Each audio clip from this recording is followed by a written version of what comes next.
Gentleman from Fairfax, Mr. Sullivan. Thank you, Mr. Speaker. Speaking to the bill. Gentleman has the floor.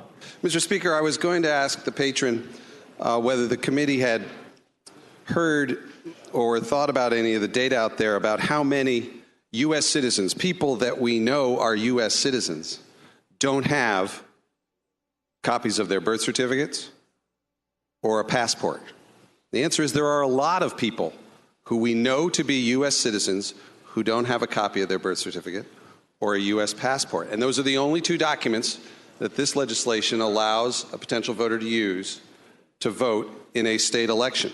There is data out there, Mr. Speaker, that finds that almost 6% of citizens, 5.7% of citizens, do not have a copy of their birth certificate or a passport. We know why a lot of people may not have a passport.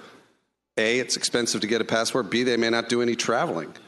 And people don't have copies of their birth certificates. My father's 88 years old. I don't think he has a copy of his birth certificate any longer. So what we do know when we pass this legislation is that we will be saying to a portion of Virginians, and by the way, if you use the national statistic, 5.7% of roughly 8 million Virginians, that's 456,000 Virginians.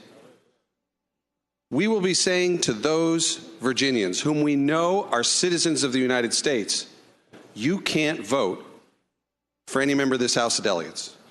You can't vote for your local Board of Supervisors. You can't vote for the governor of the Commonwealth.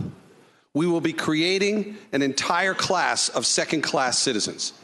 And this is not speculation. We know it to be true that there will be Virginians disenfranchised by this piece of legislation, all because of some concern about voter fraud for which there is no proof.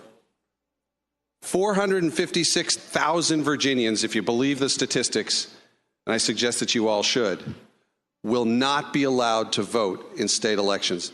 I urge that we not engross this bill and that you oppose this bill.